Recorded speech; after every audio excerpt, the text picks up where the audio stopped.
তারিখের ভোটে নির্বাচিত হলে আমরা আবার খাল খনন কর্মসূচি শুরু করতে চাই। প্রিয় ভাই বোনেরা, আমরা সারা বাংলাদেশের কৃষক ভাইদের পাশে দাঁড়াতে চাই। যদি ইনশাআল্লাহ আপনারা আগামী 12 তারিখে ধানের শীষকে জয়যুক্ত করেন, জয়যুক্ত করতে পারেন, আমরা ইনশাআল্লাহ সারা বাংলাদেশের কৃষকদের পাশে তাহলে দাঁড়াতে পারবো। দাঁড়াতে চান কৃষক ভাইদের পাশে? আলহামদুলিল্লাহ। প্রিয় ভাই বোনেরা,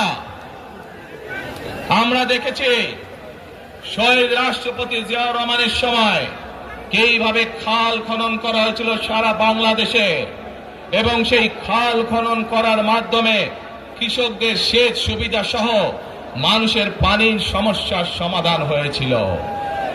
জানেন আপনারা এতে খাল খনন নিয়ে কে কে জানেন? কে খাল খননের কথা শুনেছেন? এই তো হাজারো মানুষ হাত তুলেছে।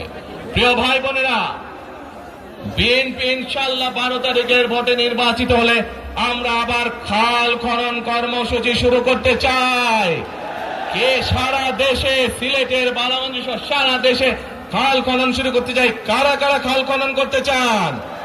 আলহামদুলিল্লাহ। আমরা দেশে খাল কাটবো, দেশের নদীতে পানি নিয়ে আসবো, খালে বিলে পানি নিয়ে আসবো। কেন? আপনাদের মনে আছে কয়েক বছর আগে কিভাবে ওই পাশ থেকে পানি ছেড়ে দেওয়া হয়েছিল, সারা সিলেট শহর ভেসে গিয়েছিল বন্যার পানিতে, মনে আছে? সেজন্যই আমরা বলেছি একটি কথা, আমরা দেখেছি গত 15-16 বছর কিভাবে এই দেশকে অন্য দেশের কাছে বন্ধক দিয়ে দেওয়া হয়েছিল। সেজন্যই আমি বলেছি, দিল্লি নয়, পিন্ডি নয়, নয় অন্য কোন দেশ, সবার আগে